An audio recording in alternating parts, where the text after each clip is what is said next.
Bonjour et bienvenue sur le site du podcast Histoire en série, créé et animé par Nicolas Charles et Johan Chanoir.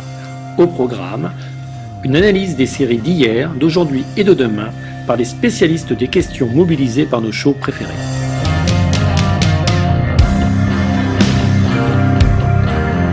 Histoire en série, c'est le podcast qui met en relation histoire, sciences humaines et séries.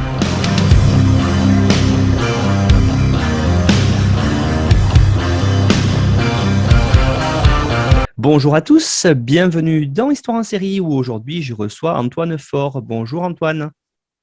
Bonjour Nicolas, et merci de l'invitation. Merci beaucoup Antoine d'être là. Merci avec le décalage horaire, puisque Antoine, je vous présente, vous êtes professeur assistant à l'école de journalisme de l'Université de Santiago du Chili. Vous êtes docteur en sciences politiques de Sciences Po Grenoble. Vos recherches abordent la chronopolitique, les temporalités journalistiques et les séries télévisées. Vous avez publié de nombreux ouvrages dont on va en citer quelques-uns. On retrouvera la suite sur le site internet d'histoireensérie.com. Vous avez notamment publié Un futur noir sans futur, politique de la dystopie et politique du temps dans 2 épisodes de Black Mirror, donc en 2021 et puis récemment aussi La mise en abîme de l'histoire dans The Hour 2011-2012, l'épopée du journaliste télévisé comme garantie de vraisemblance. Vous avez publié ça en 2020 et puis aussi sur la série Baron Noir de l'urgence en politique. Voilà, donc il y a de nombreuses autres séries que vous avez publiées, notamment aussi avec notre ami Emmanuel Taïeb, qu'on salue au passage. Emmanuel Taïeb, le rédacteur de la revue Saison et puis un des piliers du podcast Intersaison que j'espère, chers auditeurs et auditrices, vous écoutez. Voilà, donc aujourd'hui, vous l'avez compris, on est avec Antoine sur le Chili et puis on va parler un peu de séries chiliennes. Alors, vous avez choisi, Antoine, de faire une émission un petit peu thématique autour de plusieurs séries. Peut-être pour commencer l'émission, ça serait intéressant de nous présenter quel est votre choix autour de ces séries-là, et puis rapidement pour les auditeurs en faire le pitch et peut-être aussi où est-ce qu'on peut les dénicher, les trouver pour les regarder. Ouais, tout à fait, tout à fait. Ben, écoutez, je vous ai proposé de travailler sur 3 séries chiliennes, en l'occurrence. J'aurais pu en ajouter d'autres, qui correspondent toutes à un moment historique très particulier, puisqu'elles ont été lancées et diffusées plus ou moins autour des 40 ans du coup d'État de 1973, donc le coup d'État qui est mené par la junte militaire autour du général Pinochet, même si celui-ci au départ n'était pas forcément le personnage dominant, il est devenu dominant avec le temps, et qui renverse le régime déjà démocratique, ensuite le gouvernement d'Allende, et se termine par la mort d'Allende, dont on ne sait toujours pas si c'était un suicide ou si c'est un assassinat. C'est un épisode traumatique en fait pour l'histoire récente chilienne, qui n'est toujours pas réglée au niveau social et dont la mémoire est toujours en jeu, il y a encore beaucoup de batailles en fait autour de cet épisode, de batailles mémorielles entre les différents camps idéologiques de la société chilienne, mais aussi à travers bien évidemment une mémoire vive, disons, des gens qui ont vécu cette période-là et dont certains ont passé près de 20 ans en exil ou plusieurs années en camp de concentration ou en prison. Et donc, ce qui est très intéressant, c'est que autour de 2013, un petit peu avant, en fait, à partir de 2008, il y a plusieurs séries télévisées qui sortent, qui sont produites par différentes chaînes de télévision et différentes agences de production, aussi bien privées que publiques, et qui abordent ce sujet-là. Alors, c'est un sujet qui, bien évidemment, comme souvent dans ce genre de commémoration, est un sujet qui avait été déjà investi par des produits culturels, que ce soit le cinéma, que ce soit des livres, bien évidemment, que ce soit la chanson, que ce soit le théâtre, etc. Mais en tout cas, de mon point de vue, c'est une offensive sérielle, on pourrait dire, c'est-à-dire que le format série devient le format adapté pour parler de cette époque-là. Et pour le coup, j'ai toujours pas donné le nom des séries, donc il va être nécessaire de le faire. On parle ici de Los 80, les années 80, qui a été diffusé sur la chaîne de télévision Canal 13 en 2008, qui compte 8 saisons. Donc c'est une série qui est longue, c'est une série dont les épisodes font entre 40 et 50 minutes, voire même parfois 1 heure. Los Archivos del Cardenal, les archives du cardinal, littéralement, qui a été diffusé sur la chaîne de télévision publique, bon, même si au Chili, l'adjectif public est toujours il faut l'utiliser avec parcimonie, disons. Mais en tout cas, bon, on peut le qualifier comme ça pour un effet de compréhension. Lancé et diffusé en 2011. Là, on parle de 2 saisons, 2011-2013, d'une dizaine d'épisodes chacune, épisodes qui durent encore une fois 40-50 minutes. Et Ecos del Desierto, donc Écho du désert, qui a été diffusé sur Chilevisión, une autre chaîne privée, en 2013 cette fois, au moment même, les jours même de la commémoration du coup d'État, du coup, le 8, 9, 10, 11 septembre 2013. Et Écho du désert, c'est une mini-série cette fois en 4 épisodes qui font autour de 40 minutes. Et qui traite de la même période, mais depuis un autre angle. Et on aurait pu ajouter d'autres séries, je l'ai dit, hein, par exemple, il y a une série qui a été composée montée même à partir des rushs du film No sur le plébiscite de 1988, qui lui permet de sortir de la période de régime autoritaire.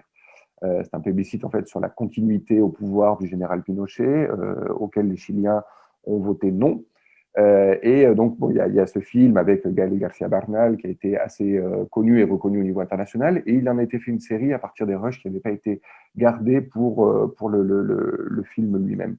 Donc voilà, on aurait pu la rajouter. Bon, elle est un petit peu postérieure, et puis les 3 autres abordent plus, disons, le problème de la répression des droits de l'homme, le problème de l'extermination idéologique qu'il y a eu d'une grande quantité de Chiliens. Donc c'est aussi pour ça que je vous ai proposé de discuter de ces 3 séries-là. Ce qui m'intéresse moi beaucoup en fait là-dedans, c'est qu'elle confronte les téléspectateurs chiliens et surtout les spectateurs de nouvelles générations, c'est-à-dire de générations qui sont nées après 1988 précisément, qui sont nées au retour de la démocratie, ce qu'on appelle ici la récupération de la démocratie, et le mot est fort. Elle les confronte à cette atmosphère pesante, à la répression, à la torture. Il y a de nombreuses scènes de torture, aux menaces, aux peurs sociales et à des épisodes historiques d'assassinats politiques faits par le régime autoritaire. Donc voilà, c'est ça à peu près le scénario de notre conversation et l'intérêt que je vois derrière ces 3 séries et plus largement derrière ce travail mémoriel qui se reconfigure à travers le format sériel. Antoine Faure, vous êtes au Chili, vous nous parlez de séries chiliennes. C'est vrai que peut-être pour commencer, vous avez évoqué un petit peu le contexte autour de ces séries-là qui traitent effectivement de ce fameux coup d'État. Alors peut-être revenez un instant en arrière, revenez sur cette année-là, présentez-nous qui était Salvador Allende et ce coup d'État, qu'est-ce qui va entraîner véritablement dans la vie politique et dans la vie sociale et culturelle même chilienne et en quoi ça a été vraiment un tournant, on peut dire, de l'histoire du Chili. Ah ouais, tout à fait, un tournant de l'histoire du Chili. Et puis, il y a des hypothèses aussi sur un espèce de tournant de l'histoire mondiale. Alors, pas simplement le Chili lui-même, mais bon, on parle de 1973, on parle du choc pétrolier, on parle d'une année qui pourrait être une année de tournant, disons, dans le XXe siècle. Mais bon, pour revenir sur l'histoire chilienne, effectivement, en 1970, le 4 septembre 1970, Salvador Allende est élu président de la République chilienne. Et il est élu président de la République depuis la gauche, disons aujourd'hui on pourrait presque parler d'extrême gauche, entre guillemets, puisqu'il est élu à la tête d'une coalition dont d'ailleurs va beaucoup s'inspirer le futur président socialiste français François Mitterrand, puisqu'il fait une visite même à Allende et aux Chiliens en 1972 pour monter l'Union des gauches, pour s'en inspirer en tout cas. Et Allende réussit, bien évidemment pas tout seul, avec de nombreuses équipes, avec de nombreux appuis, à unir, à fédérer le Parti communiste, le Parti socialiste, le Parti radical, la gauche chrétienne et une myriade de petits partis de gauche qui existaient jusqu'alors au Chili. On est dans une période, en fait, si on le voit sur un temps un petit peu plus long, une période d'extrême politisation au Chili, vraiment d'une féroce politisation au sens où la politique est la clé de lecture de tous les phénomènes. C'est l'instance de médiation principale, alors, à la différence d'aujourd'hui où on aurait tendance à dire que le marché est cette instance de médiation sociale et politique. À ce moment-là, c'est vraiment la politique qui qui fait ce travail d'articulation sociale. Et cette extrême politisation, en fait, elle monte petit à petit depuis la fin des années 50, depuis les années 60, puisqu'il y a le premier gouvernement démocrate chrétien qui est élu avec une conception quand même d'un catholicisme très social, voire certains de ses membres qui sont proches de la théologie de la libération. Donc on voit quand même que c'est une démocratie chrétienne très, très orientée sur sa gauche.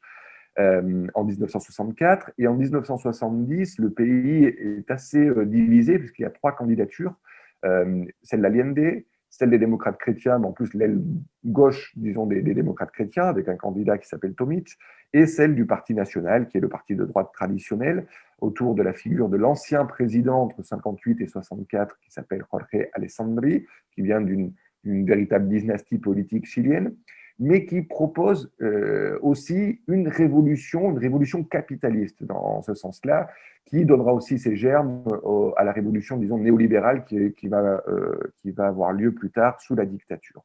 Donc, ce qui est intéressant, pourquoi je le relève, c'est qu'on a 3 projets en fait qui font référence à cette idée de révolution. On est dans un temps historique très téléologique, très projetant son futur, et un futur fait de changements social. Et donc, Allende arrive dans ce contexte-là à la présidence du Chili.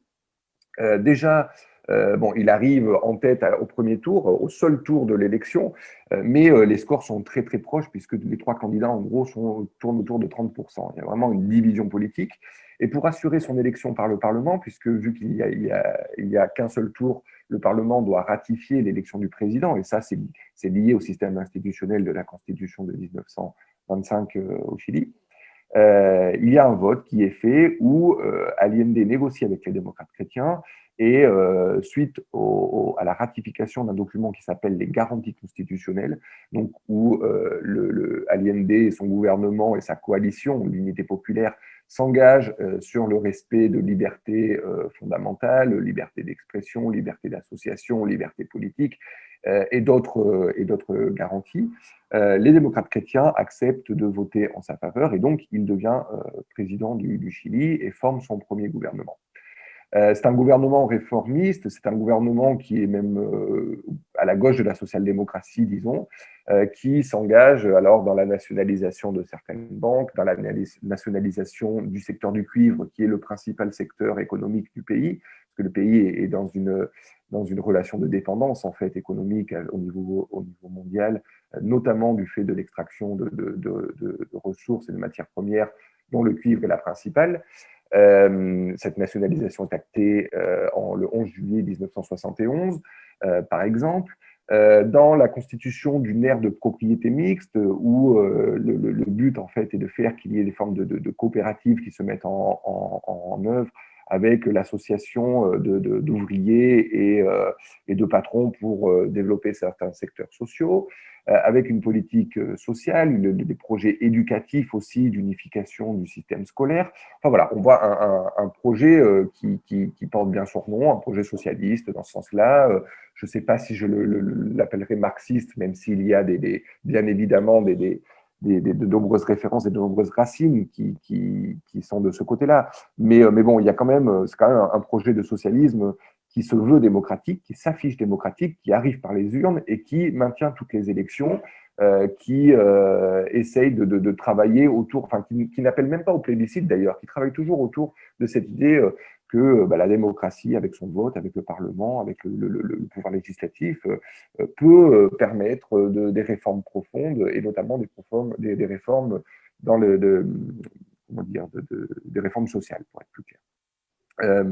Sauf que dans le contexte de politisation dont je vous parlais, le pays tend petit à petit à se polariser, le conflit politique tend à se radicaliser, et de nombreuses tensions apparaissent, notamment à partir de 1972, avec des grèves patronales, avec des grèves des femmes, des secteurs aisés aussi, qui font des grèves des casseroles, enfin des manifestations des casseroles vides, donc où elles descendent défiler dans les rues de Santiago. Je dis descendre parce qu'en général, les secteurs aisés de la capitale sont plus proches de la cordillère des Andes et donc sont plus en hauteur.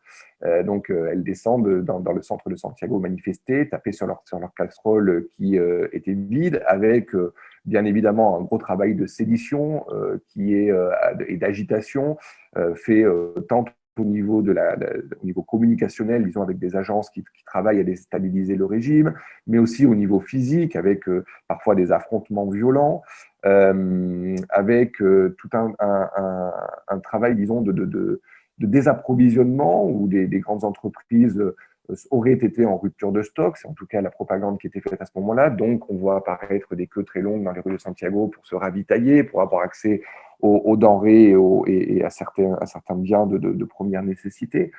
Et puis, peut-être le renversement, enfin, le premier renversement a lieu en 72 avec la grève des camionneurs chiliens qui paralyse le pays. Puis en 73, il y a une série d'élections municipales ou d'élections partielles, disons, sur des circonscriptions législatives qui avaient été où les députés avaient démissionné. Et là, Allende continue de gagner des voix et continue d'asseoir son gouvernement. Et du coup, il y a une série de coups d'État manqués ou d'alertes à des coups d'État en juin, notamment avec le Tanquetazo, qui vont déboucher le 11 septembre 1973 sur ce coup d'État qui est mené par une junte de 4 militaires, parmi lesquels donc Pinochet, qui après s'imposera comme la figure centrale du régime autoritaire. Bombardement de la Moneda dès le matin très tôt, emprisonnement de nombreux militants, et vu que le critère d'emprisonnement, de répression était le fait d'être marxiste ou non, bah bien évidemment l'interprétation du critère est très souple. En plus, il est laissé à des personnes, à des militaires qui ne sont pas forcément des militaires de rang, puisque bien évidemment, comme tous les coups d'État, il y a une partie qui se joue dans la rue, disons, et commence l'emprisonnement, notamment dans les stades de la capitale, au stade national, avec de nombreux militants qui sont regroupés, qui sont torturés, qui sont exterminés, fusillés, basiquement, puis la mise en place de camps de concentration dans différentes parties du pays, notamment à Chacabuco. Bien évidemment aussi, un peu comme ça s'est passé en Argentine, des corps qui sont lancés depuis des hélicoptères dans la mer et qui n'ont jamais été retrouvés. Donc on a toujours le problème des détenus disparus qui est présent et qui fait écho à la question mémorielle dont je vous parlais au début de l'émission. Ça, c'est donc bon, rapidement les chaînes de télévision, les journaux sont fermés et même intervenus, et il est autorisé 2 journaux officiels, 2 chaînes de télévision, bien évidemment sous contrôle des militaires. Très rapidement, le régime en fait se tourne vers des élites économiques qui se sont formées, notamment aux États-Unis, et qui sont en lien avec l'Université catholique du Chili. Et engage un processus lui-même révolutionnaire, on pourrait dire, dans le sens où il change de paradigme complètement dans la façon de gouverner cette société, de gouverner ces hommes et de gouverner la population. Et c'est l'installation dans les pas de ce que faisait Margaret Thatcher aux États-Unis et Ronald Reagan aux États-Unis, c'est l'installation de ce fameux paradigme néolibéral. Donc c'est pour ça que ce régime autoritaire est aussi important, et cette date du 11 septembre 1973 est aussi importante, au-delà de l'écho qu'elle fait au 11 septembre, qui dans l'imaginaire occidental est aussi lié à 2001. C'est que c'est un tournant dans le sens où il y a des formes de répression au sein du pays, il y a une espèce de guerre civile en fait qui s'assume, mais il y a aussi des conséquences politiques, économiques, sociales très importantes. Et vous parliez du niveau culturel, et je vais terminer là-dessus. Au niveau culturel, ici on appelle ça l'apagón cultural, ça veut dire en gros que d'un seul coup c'est nuit noire, quoi. Il n'y a plus de lumière. Il n'y a plus d'énergie, tout passe par le contrôle et par la propagande. Certains groupes sont autorisés, certains groupes de musique, je veux dire, sont autorisés, sont en faveur du régime, font de la propagande. D'autres sont interdits, c'est l'exil de bon nombre de ces artistes. On peut penser, par exemple, les générations françaises qui vivaient cette époque-là, des années 70, connaissent des groupes comme Quilapayún, comme les Jaivas, qui, pour moi en tout cas, étaient inconnus jusqu'à il y a peu. Voilà, ce sont des groupes qui étaient liés au gouvernement d'Allende, qui avaient fait sa campagne dans certains cas, qui avaient fait son hymne de campagne aussi, et qui se sont retrouvés exilés du jour au lendemain, soit qu'ils étaient déjà en tournée, par exemple en Italie, soit qu'ils sont partis du jour au lendemain pour se protéger, pour protéger leur vie tout simplement. Et pour ceux qui sont restés dans la capitale, bon, il y a une réappropriation, une resignification de cette chanson engagée dans les années 80, mais sous la forme sous la forme pas du secret, mais sous la forme de la clandestinité. Voilà. La clandestinité au sens où il y a des lieux comme les peñas, qui sont des lieux où en fait on entre avec des codes, on entre avec des mots de passe. Et là, ces artistes jouent, ces artistes déclament des poèmes, jouent de la chanson engagée, révolutionnaire, de gauche, qui lutte contre l'oppression et l'autoritarisme, mais bon, de façon secrète et en mettant leur vie en péril. Et il y a de nombreux artistes qui vont d'ailleurs, à qui ça va coûter la vie. Donc d'un point de vue culturel, c'est une période grise en fait pour le Chili dans ce sens-là. Antoine Faure, vous avez évoqué aussi l'idée que les séries que vous avez choisies sont toutes produites et diffusées pour l'anniversaire, hein, pour les 40 ans du coup d'État. Vous savez que les séries historiques qui parlent d'une époque mettent aussi en avant des problématiques de l'époque où elles sont diffusées, c'est-à-dire qu'il y a vraiment une idée de montrer un certain nombre de choses. Est-ce que peut-être pour continuer dans l'analyse de ces séries-là, vous pourriez parler justement de ce contexte de production et de diffusion qui est quand même très important dans ce Chili du début des années 2010? Oui, oui, bien sûr, c'est déterminant, bien évidemment. Et c'est pour ça aussi que j'aborde plutôt ces séries sous l'angle de la mémoire plus que de l'histoire, en fait. Bon, déjà, on sait très bien que les séries télévisées ne sont pas des manuels d'histoire, que ce sont des fictions, et que même si elles jouent sur un registre réaliste, voilà, elles ne font pas un travail d'historien ou d'historienne.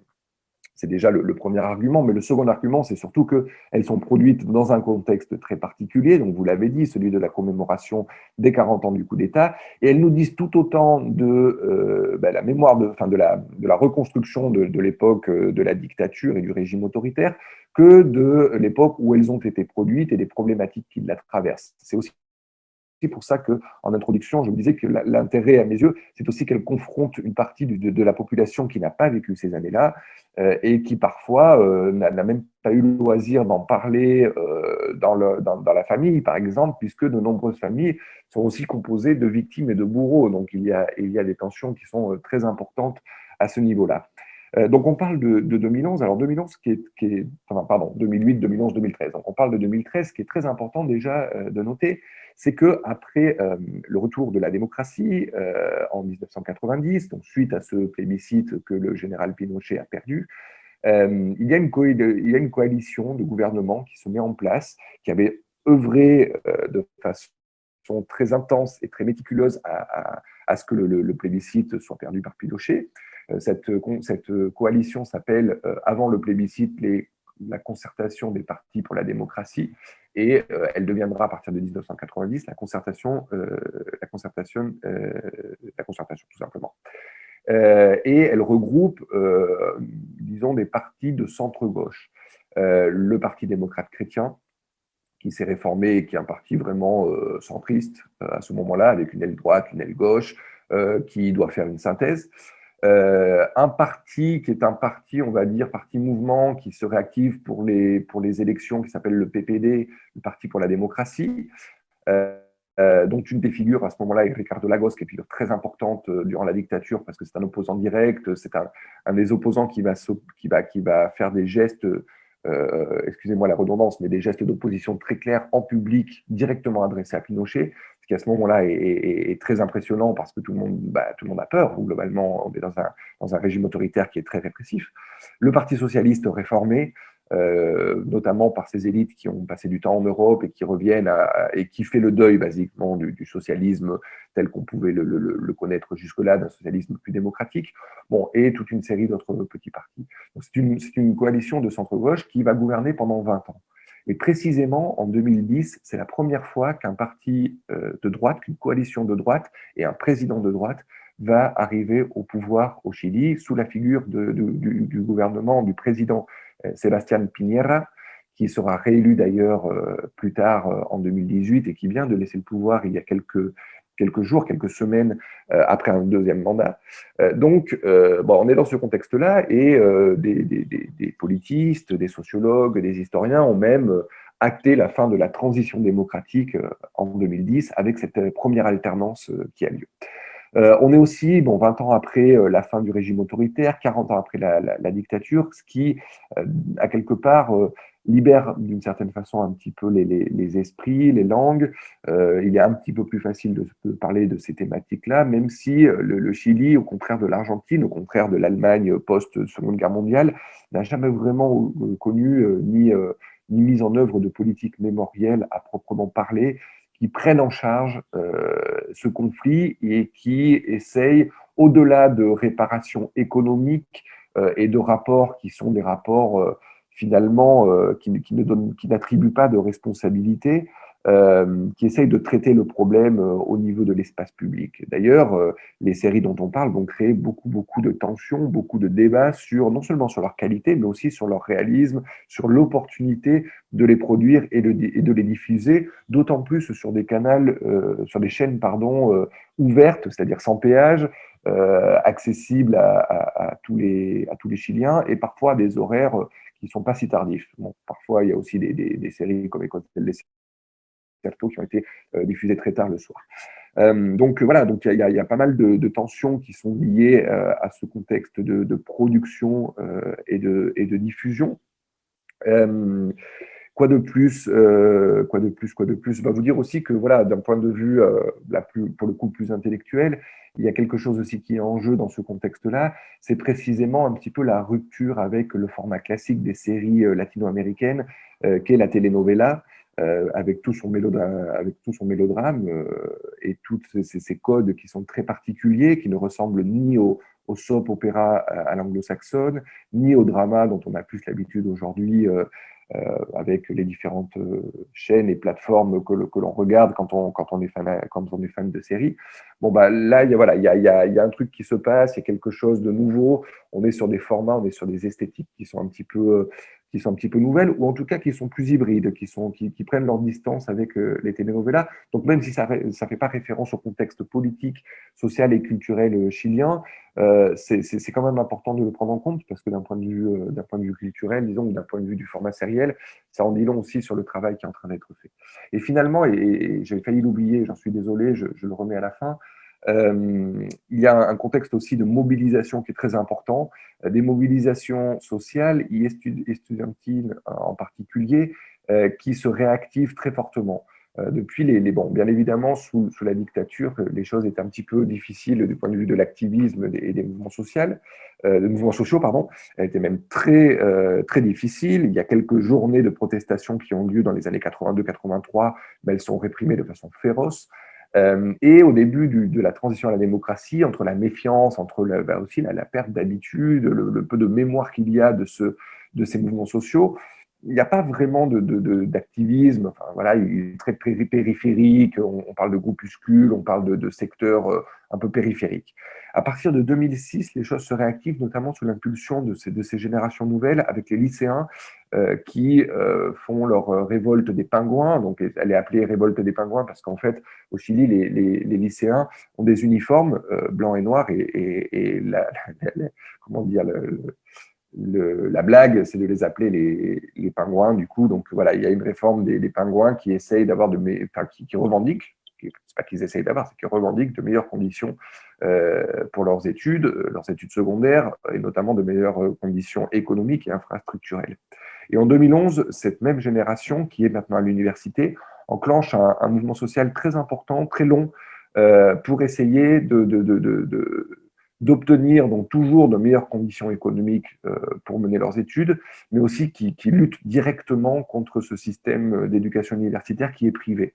Bon, il faut savoir qu'au Chili, à la différence de la France, étudier, c'est très cher. Étudier, ça veut dire s'endetter pour de nombreuses années, un petit peu comme c'est le cas aux États-Unis, par exemple. Et c'était pas accessible à de nombreuses classes sociales, même si à partir des années 2010, la massification devient réelle de l'enseignement supérieur. Et donc, voilà, c'est 2011, on est dans ce contexte-là, donc c'est un contexte quand même aussi où il y a une forme d'agitation sociale et politique, où il y a de fortes revendications, où il y a un retour des mouvements sociaux, et si la société chilienne a été dépolitisée pendant de nombreuses années, il y a une forme de repolitisation, disons, qui s'opère, et qui d'ailleurs, dont on voit les résultats aujourd'hui, puisque en 2019, il y a de très fortes mobilisations sociales qui ont lieu, et un premier gouvernement hors du duopole, disons, entre cette coalition de droite dont je vous ai parlé et cette coalition de centre-gauche dont je vous parlais, ben voilà, le nouveau président depuis mars 2022 s'appelle Gabriel Boric. C'était un des étudiants, un des leaders étudiants qui était dans la rue en 2011. Il y a de nombreuses photos qui ont circulé d'ailleurs, on le voit dans ce contexte-là. Avec un look plus punky, avec au milieu des manifs, etc. Et bon, lui, il vient d'être élu sur la base d'un programme qui est un petit peu plus ambitieux que les programmes de la concertation jusqu'ici. Donc, on est dans ce contexte-là, Nicolas, quand les séries sortent. Et justement, bah, c'est là où tout le travail mémoriel qu'elle propose prend son sens aussi, entre cette alternance politique, entre ces mobilisations sociales et entre cette repolitisation progressive plutôt de la société chilienne dans ces années-là.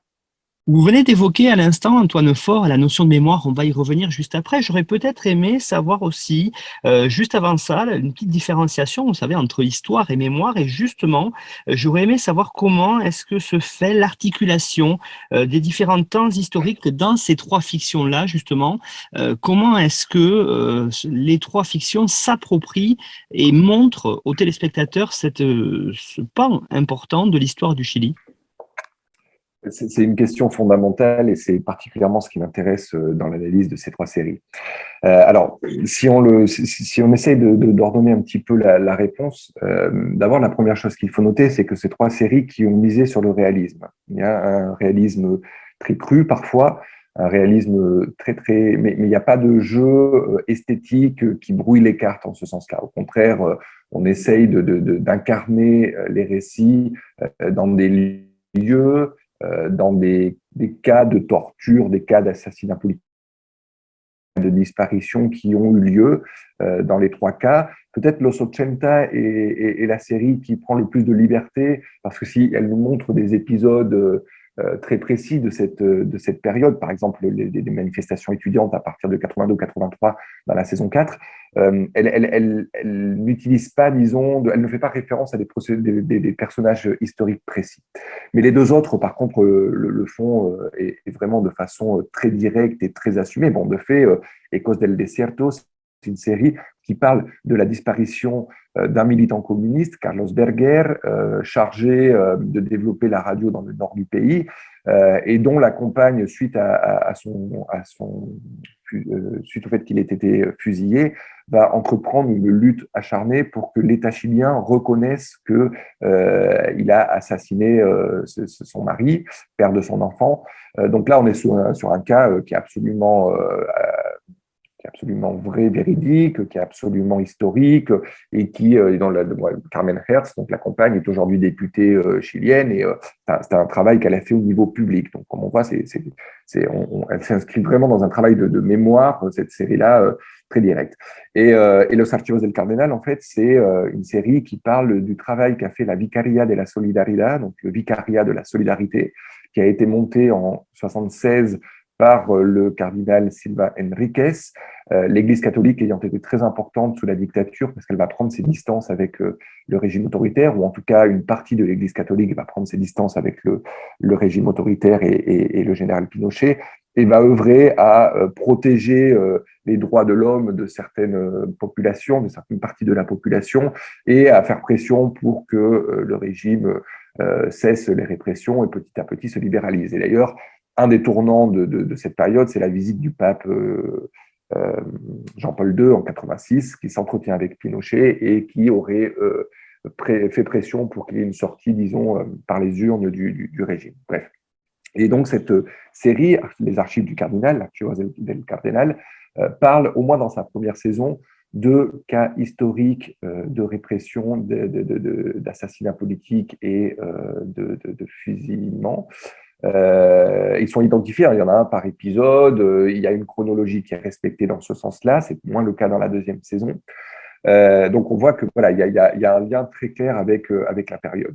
Cette esthétique réaliste, elle passe aussi par l'utilisation dans ces trois séries d'archives. Il y a des archives historiques qui sont directement utilisées de différentes façons. Alors, soit autour de la recherche que fait Carmen Hertz dans le cas de Ecos del Desierto, soit des recherches et des actions judiciaires que font les personnages principaux dans le cas de Los Archivos del Cardenal, parce que du coup, une des principales méthodes pour arriver à protéger les populations qu'utilise ce vicariat de la solidarité, c'est de faire des demandes judiciaires de protection ou de libération, disons, à partir de preuves qui sont des documents administratifs finalement. Et donc, du coup, ces documents administratifs sont utilisés dans la série. Et dans le cas de Los 80, cette série sur les années 80, elle utilise des archives, mais plus des archives médiatiques, dont il y a une intermédialité, c'est-à-dire qu'on voit dans notre écran, donc on voit dans la série, des écrans de télévision qui passent des archives de l'époque. Donc, comme on voit, il y a une espèce de mise en abîme de la télévision. Et ça me permet aussi de faire un lien avec une question qui est très importante, c'est que les 3 séries, en fait, mettent en scène les médias. C'est assez intéressant, ça. C'est comme si les séries, pour se légitimer, pour avoir un discours historique, étaient obligées d'utiliser le registre médiatique qu'elles légitiment. Et en fait, elles n'en sortent pas. C'est une espèce de roue de hamster. C'est comme si les médias s'auto-légitimaient. La série légitime les médias. Bon, parenthèse fermée. Un autre stratagème consiste à proposer des décors qui sont très réalistes. Et dans le cas, par exemple, de la vicariat de la solidarité, j'ai parlé avec des anciens travailleurs pour cette vicariat et tous m'ont dit la même chose. Ils m'ont dit ça ressemble, enfin, ce qu'on voit dans la série ressemble physiquement, les édifices, les lieux à la vicariat au vicariat de la solidarité dans lesquels on a travaillé. Donc là encore, il y a une forte intention de réalisme. Après, si on en vient à la question des temporalités proprement dites, les 3 séries sont construites de façon absolument différente, et c'est ça aussi qui est intéressant dans le fait de les aborder toutes les 3 à la fois.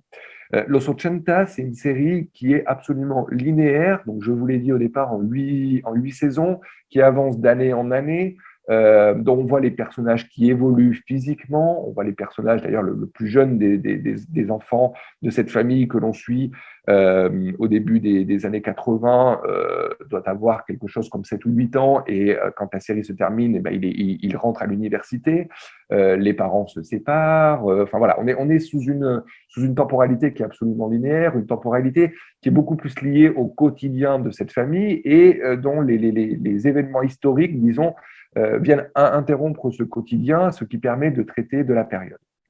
Dans le cas de Los Archivos del Cardenal, on est sur une série donc, qui a deux saisons et dont chaque épisode traite un cas de disparition, un cas de répression. Donc, du coup, il y a des sauts dans le temps. Alors, même si on est sur une temporalité linéaire, ou en tout cas chronologique, plus que linéaire, il y a des sauts dans le temps entre les épisodes, puisqu'en plus, il n'y a finalement que 20 épisodes au total. Et au cours de la 2e saison, cette chronologie disparaît quelque peu, et les épisodes qui restent parfois centraux dans les épisodes, mais pas toujours déjà, c'est un premier changement, sont parfois présentés aussi de façon, d'une façon qui ne respecte plus la chronologie. C'est-à-dire qu'on voit un cas de disparition qui date de 76, après un cas de disparition qui date de 83, par exemple.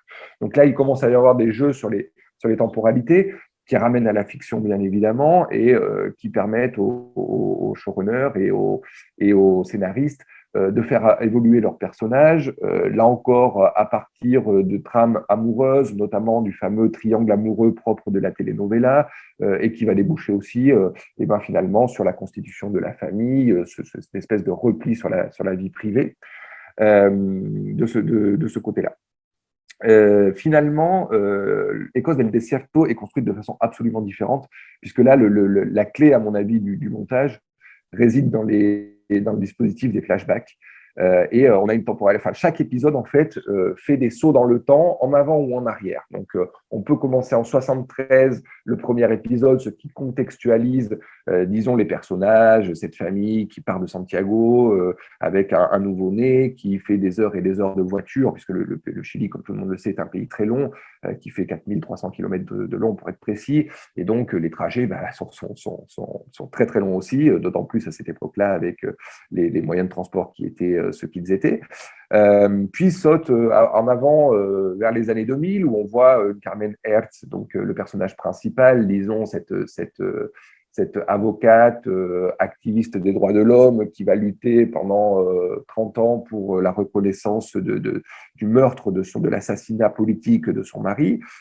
Et on la voit dans les années 2000 active, toujours travaillant à cette cause-là, cette cause qui bien évidemment la touche directement, mais qu'elle va peu à peu généraliser aussi à d'autres cas que celui de son mari, pardon.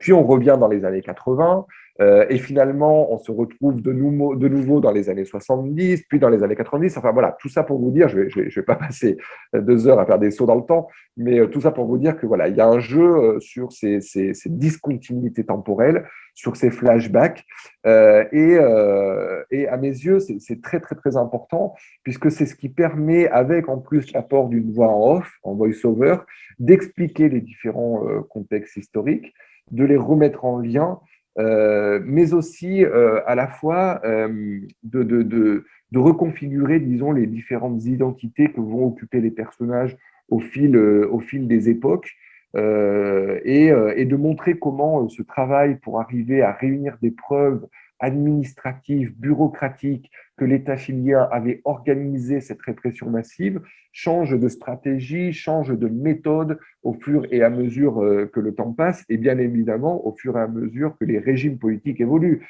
Carmen Hertz ne pouvait pas avoir les mêmes tactiques et les mêmes façons de procéder sous la dictature et sous le régime démocratique, même si on sait que la transition démocratique chilienne a été pactée entre les élites politiques et les élites militaires. Donc ce jeu dans le temps et l'usage des archives, en fait, elles essaient de corroborer, on pourrait dire, les affirmations que fait cette série et que font ces différentes séries, et puis leur donner une forme de crédibilité, comment dire, de vraisemblance. Et ça passe par tout ce que je viens de vous expliquer, que ce soit les archives, que ce soit l'articulation des temps, les décors. Ça passe par exemple, pour être très concret, par l'utilisation de la voix d'un des locuteurs de radio les plus connus du Chili, et notamment très très actif sous la dictature, Sergio Campos, dont on a même dit qu'il avait été la voix de la démocratie sous la dictature. Bon, c'est une voix que tous les Chiliens peuvent identifier. Et je m'inclus en fait là-dedans, parce que maintenant, avec les années que j'ai de vie au Chili, je commence à bien connaître. Et cette voix, quand elle apparaît, en fait, elle a un écho très très fort, au moins pour les personnes qui ont vécu cette période-là. Donc voilà comment en fait les 3 séries se relient à ce contexte historique très précis, et comment elles organisent les temporalités propres non seulement à ce moment-là, mais aussi à la fiction et au travail mémoriel que se proposent de faire les fictions. Enfin, je crois que le travail mémoriel, justement, passe par la fictionnalisation. C'est ce qui est très intéressant. On ne peut pas le chercher dans le réalisme, en fait, parce que le réalisme nous donne des clés trop évidentes. C'est la fiction elle-même qui joue sur la mémoire et qui fait ce travail-là, et qui permet d'avancer aussi dans ce travail de mémoire. Justement, Antoine, quels sont véritablement les messages mémoriels qui sont construits par ces 3 séries autour de ce Chili de ces années 70, autour d'Allende et autour du coup d'État? Alors pour moi, le message principal, c'est un message qui est paradoxal, c'est-à-dire que, déjà, les 3 séries ne parlent que très peu d'Allende, très très peu. D'ailleurs, Los 80 et Los Archivos del Cardenal ne l'abordent quasiment pas et se centrent vraiment sur la question autoritaire au sens de la situation autoritaire du pays. Ecos del Desierto, c'est un petit peu différent, je vous l'ai dit il y a quelques minutes. Elle aborde la période d'Allende, au moins sous la forme de la contextualisation et des espérances que cette élection et le processus social et politique qui était en cours avaient suscité. Par contre, sur la dictature elle-même, sur le régime autoritaire, en fait, si les 3 séries abordent ces 17 années et les abordent sous le côté de le côté de la répression, sous le côté de la mémoire, le message qui est paradoxal à mes yeux, c'est que les 3 terminent par conclure que la réconciliation passe par la dépolitisation et par le repli sur la vie privée, sur la vie familiale. Et c'est très très net dans les 3 séries.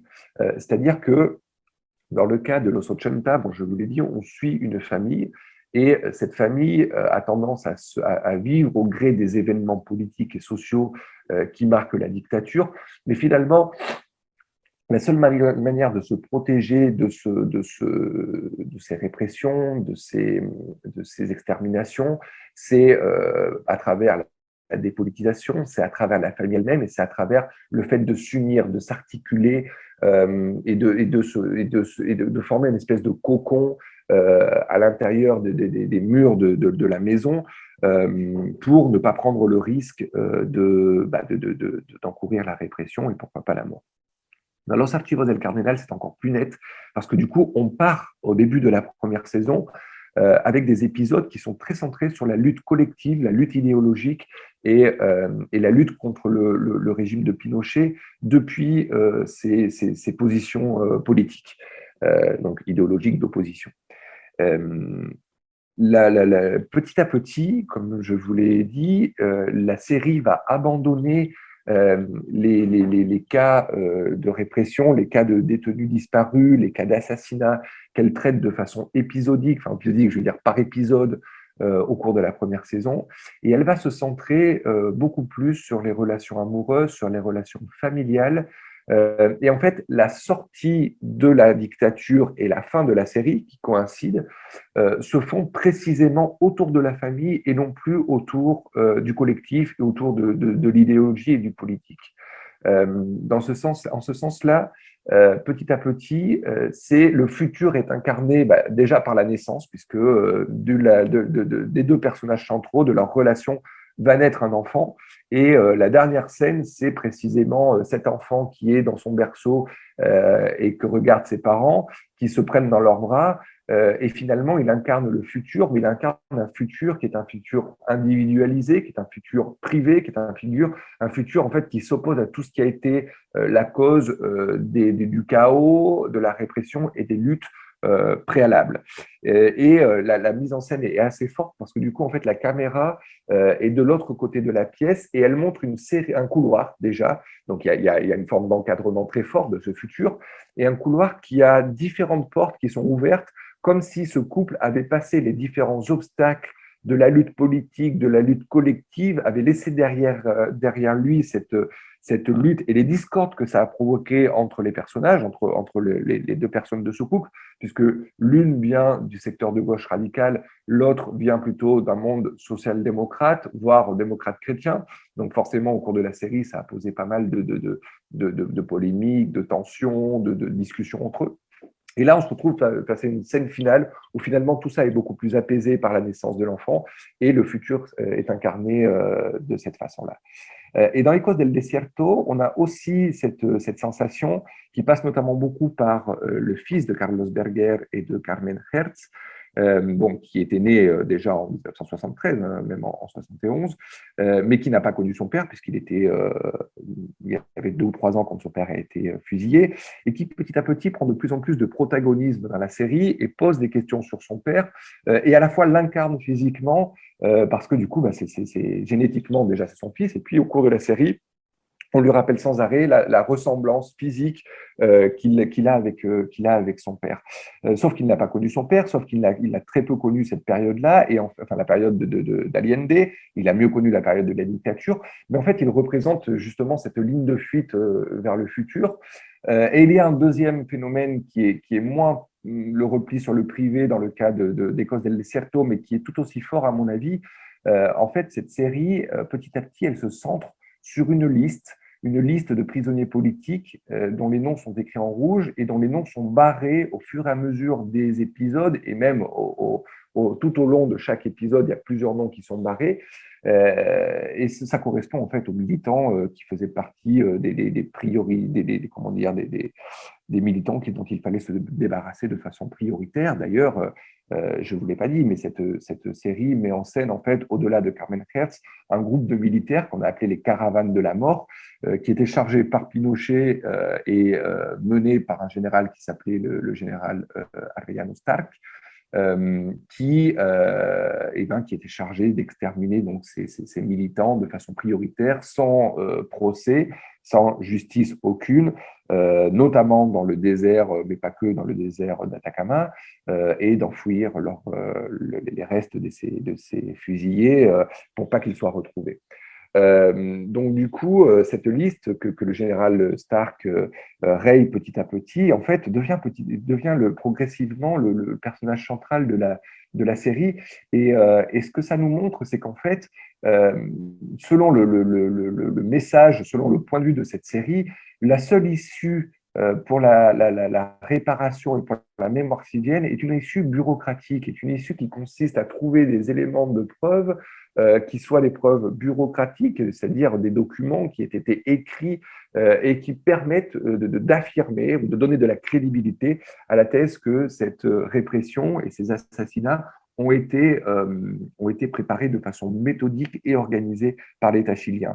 Mais ce que je veux dire par là, ce qui me paraît très important, c'est justement tout ce que cette thèse, tout ce que ce message occulte. C'est-à-dire que ce n'est pas une série qui prônerait, par exemple, la discussion publique, la conversation, le fait d'essayer d'affronter les démons du passé par des processus de débat, par des processus même on va dire, psychosociaux, mais bien plus par un processus judiciaire et bureaucratique, ce qui est en fait ce qui a déjà été fait au Chili par les différentes commissions qui ont abordé le sujet. Il y en a notamment deux qui ont été menées, une en 91, la commission Valech, et une en 2004, dont le nom vient de m'échapper, pardon.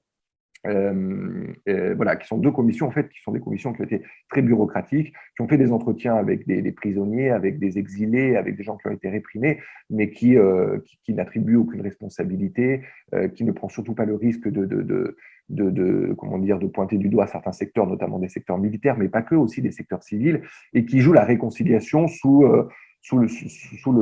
comment dire, le travail de on met cette histoire sous le tapis et on essaye de ne pas y revenir et on essaye plutôt de projeter un futur pacifié. Donc voilà quel est, à mon avis, le message des trois séries, qui est un message dont je me dis qu'il est paradoxal parce qu'en fait, elle s'attaque à cette période autoritaire, elle s'y attaque sous l'angle de la mémoire, mais pour finalement valider la thèse du repli sur la vie privée, du repli sur l'individu, et un repli qui est très fonctionnel aussi au paradigme néolibéral qui gouverne littéralement cette société. Donc ce sont des séries qui finalement ne sont pas si contestataires, qui ne sont pas si révolutionnaires et qui tendent à plutôt être conservatrices en ce sens-là.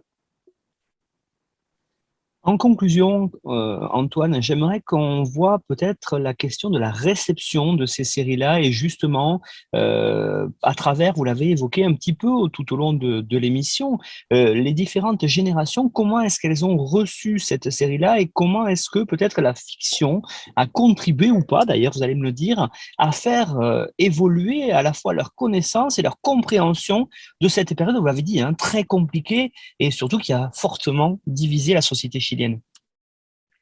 Tout à fait, c'est une question passionnante. Alors, pour être franc, je vais vous répondre à partir de travaux de collègues chiliens et chiliennes en particulier, parce que c'est pas une question que j'ai travaillée directement. J'ai tendance à m'intéresser beaucoup plus à la production, au montage, aux esthétiques, qu'aux questions de réception, qui sont plus des questions compliquées d'un point de vue méthodologique et épistémologique. Et c'est aussi pour ça que je ne m'y aventure pas, parce que je ne suis pas spécialiste. Mais il y a des études qui existent, et puis il y a des signaux, disons, que je peux aussi regrouper pour vous donner des pistes de réflexion.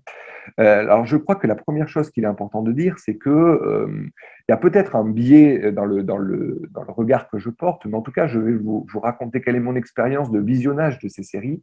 C'est une expérience qui a été collective, c'est-à-dire que moi, j'étais en train de réaliser ma thèse de doctorat en sciences politiques quand ces séries sont sorties, et j'étais au Chili déjà à ce moment-là, donc je remets en contexte, on parle de 2008, 2011 et 2013. J'étais au Chili en 2008 et en 2011, mais j'y étais plus en 2013 pour voir École del Desierto que j'ai vu donc en France. Et en fait, dès que les séries sont sorties, à peine le premier épisode a été diffusé, beaucoup d'amis de différents lieux, de différentes de différentes couches sociales, de différentes provenances professionnelles aussi, de différentes provenances politiques, m'ont proposé de regarder les épisodes de façon hebdomadaire et collective, c'est-à-dire de se regrouper un peu à ce qu'on faisait en France à ce moment-là aussi d'ailleurs autour d'autres séries, de faire, on va dire, le lundi série. Alors voilà, là c'était le lundi Los 80 et on se retrouvait tous, on mangeait un bout, on buvait l'apéro pour être franc, et puis Et puis, on regardait Los 80, et puis on commentait. Alors, eux, ils commentaient beaucoup plus que moi, parce que bien évidemment, ce sont des générations qui avaient vécu cette période-là, et ça pouvait susciter des souvenirs, des formes d'identification, ça pouvait susciter parfois même des pleurs, voire des colères. Enfin, voilà. Donc, il y a une expérience, on va dire, de communion au sens de Katz et Dayan dans l'expérience de visionnage de ces séries. Et je crois que ça, c'est très important parce que ça, même si les séries, comme je le disais il y a quelques minutes, peuvent avoir un message conservateur, il y a une expérience de collectif, en fait, il y a une expérience commune. Et puis, à quelque part, moi, je sentais dans ces moments-là qu'il y avait une forme de politisation du regard qui était porté sur le passé à travers la médiation de ces séries.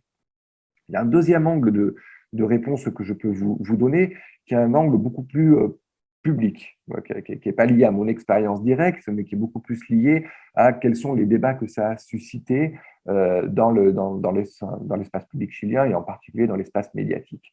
Et ces discussions ont été assez fortes, en fait. On aurait pu penser que 40 ans après, il y aurait eu une forme d'accord sur le fait que traiter de la période d'un point de vue, sous une forme fictionnelle et celui de la série ou de format sériel n'était pas problématique et pas du tout. Ça l'était très clairement.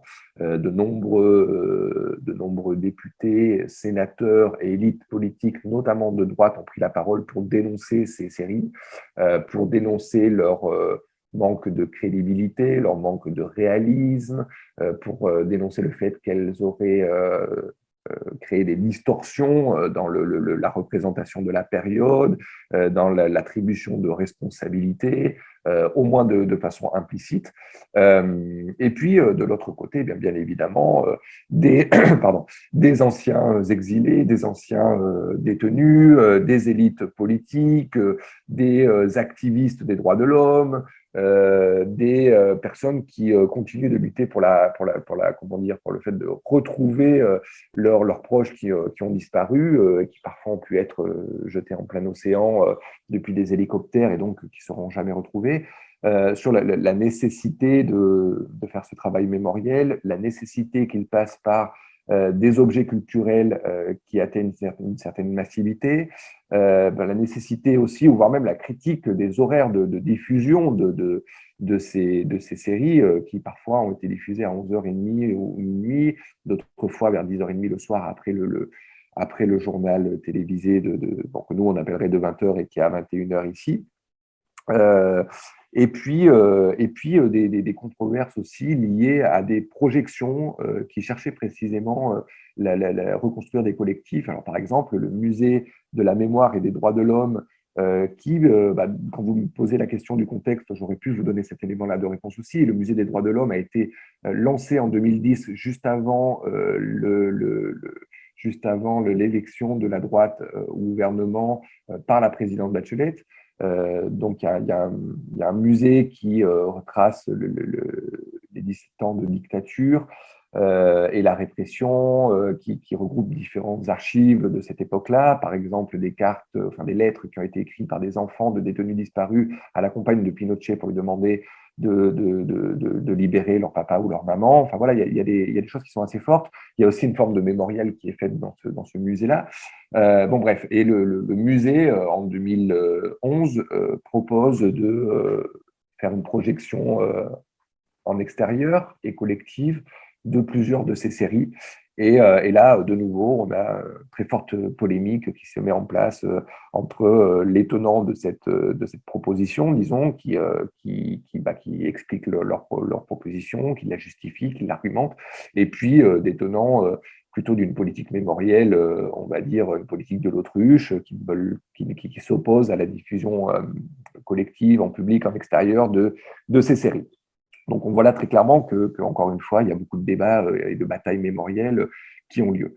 Et finalement, et là, je vais faire directement allusion aux travaux dont je vous ai parlé, qui ont été menés notamment par une collègue de l'Université du Chili qui s'appelle Lorena Antesana, et dont un des articles est disponible en version française, je l'ai moi-même traduite, sur le site de la revue TV Série, qui est une revue en ligne, dans un des numéros spéciaux qu'on a coordonné avec Emmanuel Taïeb sur justement l'histoire en série. Et en fait, Lorena et son groupe de recherche a mis en place des groupes de discussion, des focus group même, qui étaient composés par un membre de chaque génération, c'est-à-dire de la génération antérieure au coup d'État, de la génération qui est née dans les années 70 et qui a vécu le régime autoritaire, de la génération qui est née dans les années 90 et même de la génération qui est née dans les années 2000, si je ne me trompe pas,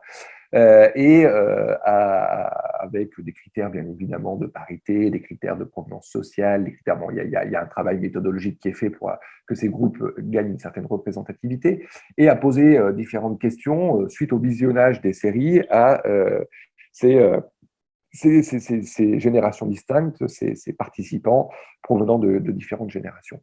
Et en fait, ce qui est très intéressant de noter, notamment par rapport aux nouvelles générations, c'est que eh ben, souvent, il est constaté que le travail mémoriel ne passait pas ni par la famille, ni par un travail dans l'espace public, mais plutôt par des produits culturels et par ces fictions sérielles en particulier. Et en fait, il y a de nombreux témoignages sur le fait que c'est des questions, c'est des problématiques qui n'avaient pas été abordées ou qui n'étaient pas connues de ces générations-là, et que les séries ont permis précisément l'ouverture de dialogues, de conversations plutôt sur le régime autoritaire, sur comment les parents ou les grands-parents, les frères et les sœurs qui sont plus âgés, avaient vécu cette période-là, sur les risques qu'ils avaient pris ou non, sur le travail d'opposition ou au contraire l'appui qu'ils avaient pu donner au régime de Pinochet. Donc il y a une forme en fait de travail mémoriel qui n'est pas faite par la série, mais qui est ouverte par la série. La série, en ce sens-là, joue vraiment son rôle de médiation. Elle montre non seulement des cas très précis, des situations qui ouvrent, entre guillemets, cette boîte de Pandore qui n'était pas ouverte jusqu'ici, mais qui montre aussi le Santiago de ces années-là, qui montre le pays de ces années-là, qui montre qui fait écouter des groupes de musique de cette période-là, et qui a rapproché ces générations plus nouvelles, plus récentes, d'une période qu'elle n'avait pas, qu'elle ne connaissait pas, qu'elle n'avait pas vécue, mais sur lequel en fait elles avaient peu de retours parce que aussi c'est pas forcément une période qui est abordée dans les programmes d'histoire de l'école chilienne, puisque c'est une période qui est encore très difficile à aborder. Donc en fait là, ce qu'on voit, c'est qu'il y a la convergence, ou en tout cas il y a l'activation à travers ces séries d'une mémoire vive de la part des personnes, des générations qui ont vécu la période Allende et la période Pinochet, qui s'articule à une mémoire plus institutionnelle, qui passe par les archives, par les commémorations qu'on voit par l'écran, et qui s'active dans les conversations que provoquent les séries. Du côté des générations qui avaient vécu la dictature en étant relativement jeunes, en étant adolescentes, en étant de jeunes actifs, généralement, c'est ce qu'on retrouve dans ces témoignages-là, c'est plutôt la fidélité, on va dire, de la représentation que proposent les séries, d'un côté, mais aussi, on va dire, une certaine sensibilité à des épisodes en particulier, et des épisodes qui ont trait aux résistances collectives, plus que tout. Ce sont des générations, en tout cas les témoignages qui sortent de ce travail-là, montrent que ce sont les épisodes de mouvements sociaux, que ce sont les épisodes de résistance, que ce sont les épisodes de clandestinité, ou en tout cas de ces lieux de clandestinité avec la musique, la chanson engagée qui marquent. Et du côté des générations plus anciennes, il y a un rapport très, très émotionnel en fait à cette période-là, et émotionnel sous le sens de la peur, de la tristesse. Enfin voilà, on voit ressortir les cicatrices alors, parfois de l'exil, de la répression, de la torture, mais aussi parfois simplement la cicatrice d'un moment qui a été quand même très noir, très gris d'un point de vue culturel, très noir d'un point de vue politique, très noir d'un point de vue des relations sociales, où la société chilienne était littéralement divisée en deux, ou comme je vous le disais il y a quelques minutes, dans une même famille, on pouvait trouver victimes et bourreaux. Et donc, on a trois rapports à la période qui sont très différentes, trois rapports à la série ou aux séries qui sont très différents, et finalement, que je résumerai de nouveau sous la fonction et le travail suivant, la fonction d'activation d'une mémoire et d'activation de débats mémoriels, de conversations, plus qu'un travail de mémoire directe. Et je crois que c'est ça qui est très intéressant dans la production et la diffusion et le visionnage de ces 3 séries en particulier. Antoine Faure, on arrive au bout de l'émission. Je vous remercie de nous avoir fait voyager et de nous avoir fait aussi découvrir cette période si importante, vous l'avez bien dit, dans l'histoire du Chili, de l'Amérique du Sud et voire aussi peut-être dans l'histoire du monde.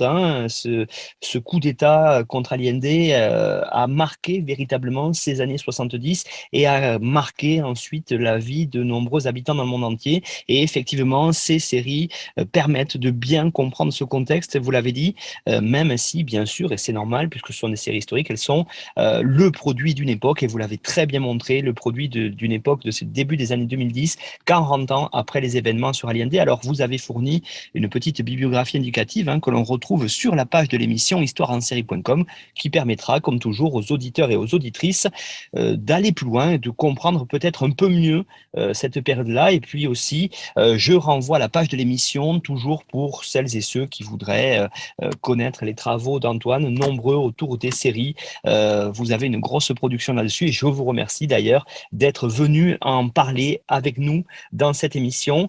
À bientôt Antoine pour une autre série.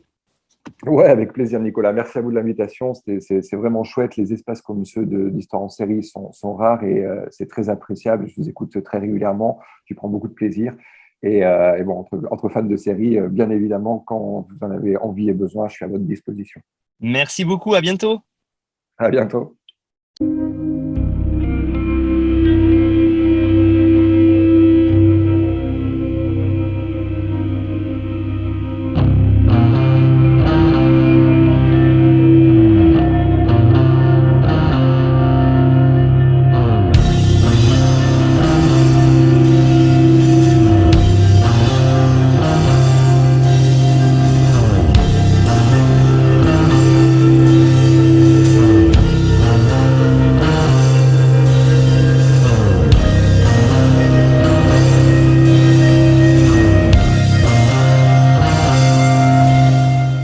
Retrouvez-nous sur Twitter @Histoire en série pour connaître le programme à venir ainsi que des conseils bibliographiques.